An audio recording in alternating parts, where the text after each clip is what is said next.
स्वामी परमहंस दयाल अद्वैतानंद जी महाराज, जिनका जन्म सारण में हुआ था, छपरा शहर में हुआ था, लेकिन उनकी समाधि फ़िलहाल पाकिस्तान के टेरी में है।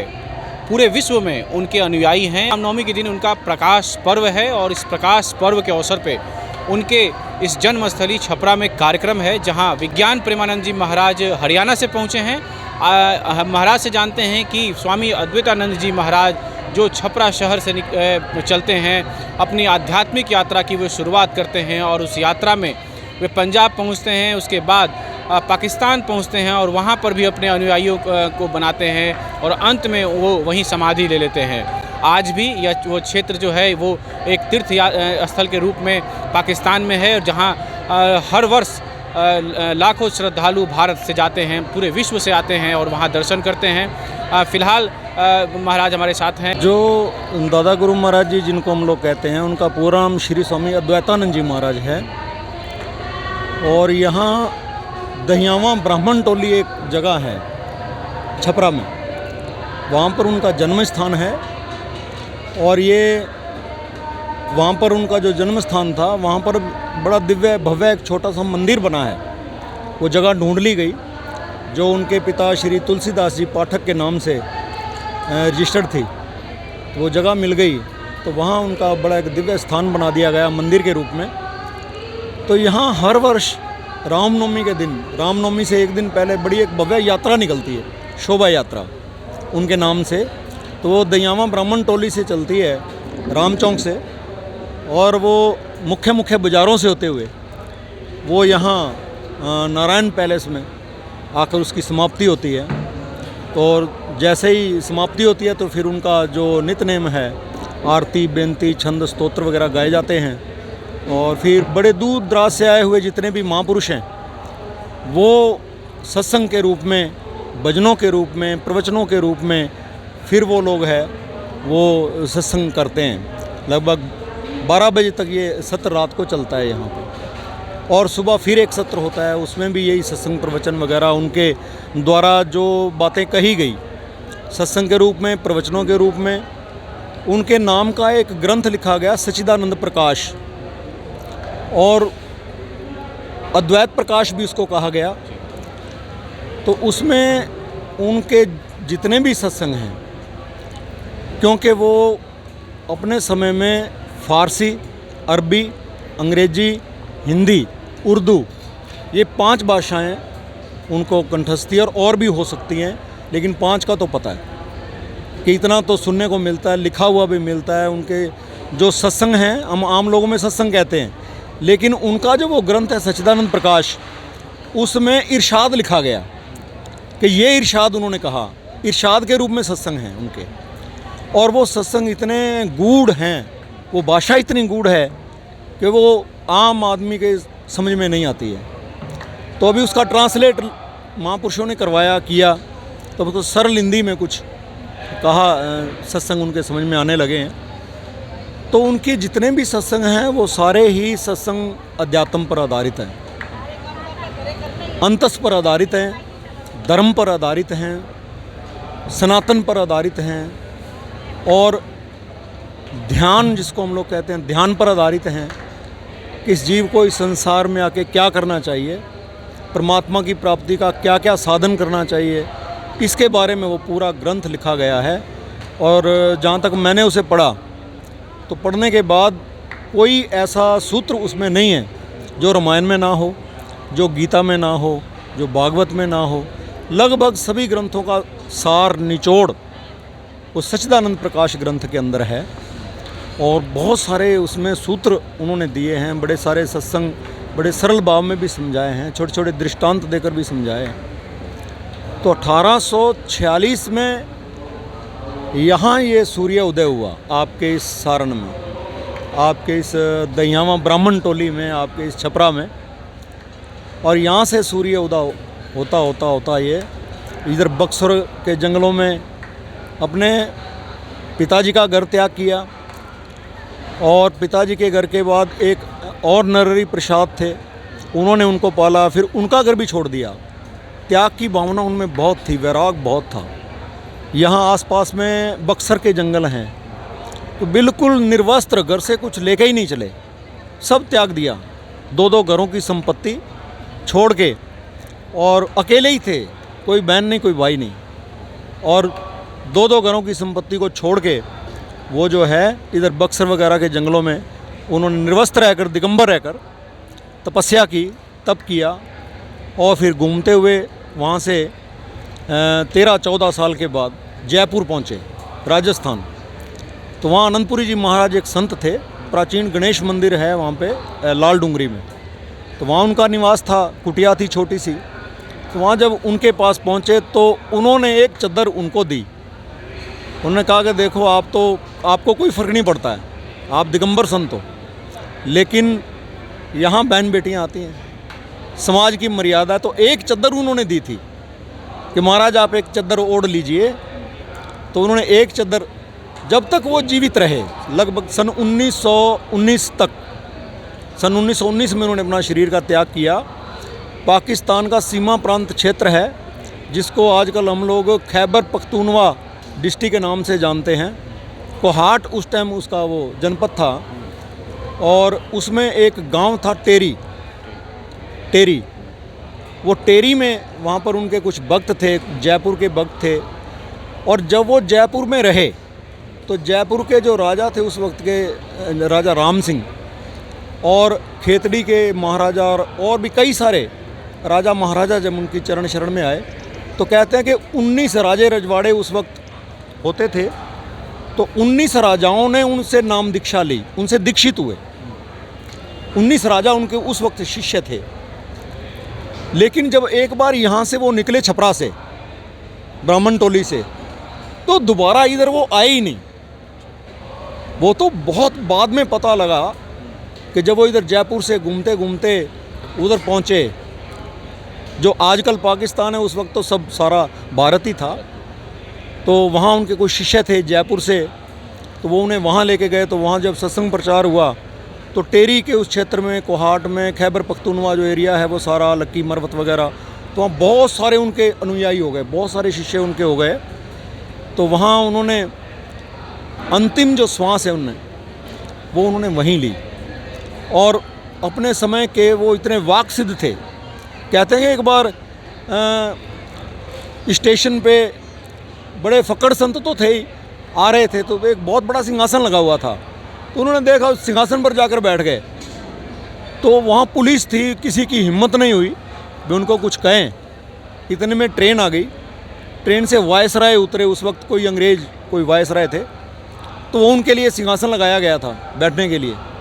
तो ट्रेन से जब वो उतरे, तो अब वो पुलिस वालों ने कहा कि हमने तो लगाया था, ये पता नहीं कौन आकर बैठ गया। तो वो अंग्रेज वायसराय गया वहाँ पर, और जाके उसने देखा, और ऐसा नूर उनके चेहरे पे था, न जाने क्या उनकी आंखों में आकर्षण था, कि उसने भी दंडवत प्रणाम की, दंडवत लेट गया वो अंग्रेज भी उनके चरणों में। बोला ये बहुत बड़ी हस्ती हैं, ये बैठ गए, ये सिंहासन इन्हीं के लायक था, मेरे लायक ये सिंहासन था ही नहीं। तो इस तरह से अपनी मौज मस्ती में उन्होंने अपने जीवन को जिया। बहुत सारी लीलाएं की, इतना समय नहीं है कि सबको हम बता सकें। बहुत बड़े बड़े उनके ग्रंथ लिखे गए, उनकी चर्चाएं की गई, इतने भाषाओं के ज्ञाता थे, और स्पर्श सिद्धि, वाक सिद्धि, ये सब चीज़ें उनके पास थी। और लीलाएं तो उनकी इतनी हैं कि जितनी बताई जाएं उतनी कम है। लेकिन 1919 में उनके एक भक्त थे अमीर चंद। तो जब अंतिम समय था तो उन्होंने कहा कि भक्त मांग कुछ। अब भक्त का भी दिमाग कैसे कैसे होते हैं, क्या क्या मांग लेते हैं। उन्होंने कहा महाराज आपकी समाधि बने तो मेरे घर में बने। तो उन्होंने माथे पे हाथ मारा, उन्होंने कहा यार मांगना था तो कुछ ढंग का मांगता। और फिर कहते हैं कि जब उन्होंने शरीर छोड़ा कुछ दिन के बाद, तो समाधि फिर उसी अमीर चंद के घर में, गांव टेरी, जो आज सीमा प्रांत क्षेत्र है, अफ़गानिस्तान के साथ लगता हुआ क्षेत्र है, तो वहाँ पर टेरी में उनकी समाधि हुई। और अभी कुछ समय पहले एक बार तो सन 1998 में वहाँ समाधि के ऊपर मंदिर बना दिया गया था, आश्रम बन गया था, उसको तोड़ा गया। वहाँ के जो उपद्रवी थे, जिहादी लोग थे, उन्होंने तोड़ा। लेकिन जैसे ही समाधि को ऊपर से तोड़ा तो डर गए, क्योंकि अंदर बिल्कुल ऐसे ही साक्षात बैठे हुए थे, दिखाई दिए उनको, वो छोड़कर भाग गए। फिर भक्तों ने दोबारा से लगभग 2 लाख इस वक्त भी पाकिस्तान के अंदर अनुयायी हैं, हिंदू जो उनके मानने वाले हैं, पूरे पाकिस्तान में इधर उधर बैठे हैं। अब भी वहाँ पर जाते हैं, मेले लगते हैं, वहाँ पर भी उनके दिन मनाए जाते हैं और सत्संग प्रचार वहाँ होता है। अभी कुछ समय पहले, लगभग 2 साल पहले, मैं यहाँ छपरा में ही था उस दिन, और ये 30 दिसंबर की बात है। तो उस दिन वहाँ पर फिर वहाँ के जिहादियों ने, उपद्रवियों ने आश्रम को फिर तोड़ दिया, उस समाधि को फिर नष्ट भ्रष्ट किया। लेकिन बहुत वहाँ के अनुयायी जितने भी हैं, हिंदू लोग हैं, उन्होंने जाकर सुप्रीम कोर्ट के ऊपर प्रदर्शन किया और यहाँ पर 31 जनवरी को, 2 साल पहले की बात है, यहाँ के जो MP हैं या MLA शायद, वो क्या नाम है उनका, सीगीवाल, तो उनसे हम लोग मिले सुबह जाके। तो उन्होंने उस चीज़ को संसद भवन में भी जाकर उठाया। संसद भवन में लगभग 12 या 15 मिनट का उनका छपरा के इस परमहंस दयाल जी महाराज के बारे में, और वहाँ जो पाकिस्तान में समाधि टूटी उसके बारे में, और यहाँ उन्होंने जो 1-2 मांगें भी रखी कि उनके नाम से छपरा में कोई विद्यालय या कुछ इस तरह का खोला जाए, या कोई रिसर्च सेंटर खोला जाए परमहंस दयाल जी महाराज जी के नाम से। तो ऐसी इन्होंने भी ऐसी मांग उठाई, लेकिन वहाँ के अनुयायियों ने सुप्रीम कोर्ट के आगे धरना दिया और फिर तुरंत सुनवाई हुई, और फिर उस पर अब लगभग 5 करोड़ रुपया लगाया, और वो पाकिस्तान सरकार ने उन्हीं लोगों से लिया जिन्होंने तोड़ा था, और वो उसको बना दिया गया। बहुत सुंदर बन गया वो वहाँ का समाधि स्थल परमहंस दयाल जी महाराज जी का, जिनका जन्म स्थान यहाँ छपरा में है, दयामा ब्राह्मण टोली। छपरा में जो 2 दिवसीय कार्यक्रम चल रहा है, ये क्या मतलब कि क्या किस तरह का कार्यक्रम है ये सत्संग प्रचार है। ये उनके जो वचन प्रवचन हैं उन्हीं को याद किया जाता है। और यहाँ अब आप देख लो, हरियाणा से, पंजाब से, दिल्ली से, राजस्थान से, और अपने यहाँ बिहार से, उत्तर प्रदेश से, यहाँ लगभग मेरे हिसाब से 800-900 लोग आए हुए हैं। हाँ जी, 2 पैलेस हैं, ये नारायण पैलेस और ये शिव वाटिका, ये दोनों। यहाँ भी देखो आप कितना ये भरा हुआ है सारा, और उधर भी सारा वो भरा हुआ है। तो ये बड़ा सुंदर उनके नाम का प्रचार हो रहा है, और भगवान राम के गीत गाए जा रहे हैं। उनका नाम भी राम याद था, और वो भी रामनवमी के दिन प्रकट हुए, और भगवान श्री राम भी रामनवमी के दिन प्रकट हुए। तो इसलिए पूरा विश्व, पूरा संसार, जब उनके पिताजी ने उनका जन्मदिन मनाना चाहा घर वालों ने, तो उनके पिता तुलसीदास जी पाठक ने इस बात को कहा था। उन्होंने कहा था कि आज तो मेरे राम का जन्म पूरा विश्व मना रहा है, तो मैं राम का जन्म घर में क्यों मनाऊं? मैं घर में नहीं मनाऊंगा, क्योंकि विश्व में मनाया जा रहा है। तो उसी तरह से आने वाले समय में उन्होंने सब त्याग करके बैराग की भावना और तप तपस्या करते हुए अपने जीवन को जिया, और फिर उनके जाने के बाद लोगों को पता लगा, और आज मेरे हिसाब से लाखों नहीं आई, लाखों नहीं आई। उनके इतने शिष्य हुए, और उनके शिष्यों में जो प्रमुख शिष्य हुए, हमारे श्री नंगली निवासी भगवान जी, जिनको उन्होंने तपस्या पर बिठाया आगरा में, गुफा में बैठे, और वहाँ जब वो गुफा से उनको निकाला गया, तो फिर उन्होंने कहा कि आज इनको ये राम कहो तो राम हैं, कृष्ण कहो तो कृष्ण हैं, नानक कहो तो नानक हैं। आज ये उस पदवी के ऊपर आ गए हैं। ये वरदान उन्होंने उनको दिए, हमारे श्री नंगली निवासी भगवान जी को श्री स्वामी स्वरूपानंद जी महाराज उनको नाम दिया गया, और नंगली में उनका समाधि स्थल है, और टेरी उनका जन्म स्थान है। तो जन्म स्थान टेरी है, तो वहीं उनकी नाम दीक्षा हुई, और फिर तपस्या करवाई, और उसके बाद आज उनको नंगली निवासी भगवान के नाम से जाना जाता है, उनके शिष्य को। तो जैसे एक गुरु होता है ना, गुरु ये समझो कि गुरु एक झंडा है, और जो शिष्य होता है, अगर कोई उनका शिष्य है वास्तव में, तो वो डंडा होता है। वो झंडा गुरु का तभी लहराया जा सकता है जब उसके एक मजबूत डंडा उसके नीचे लगे।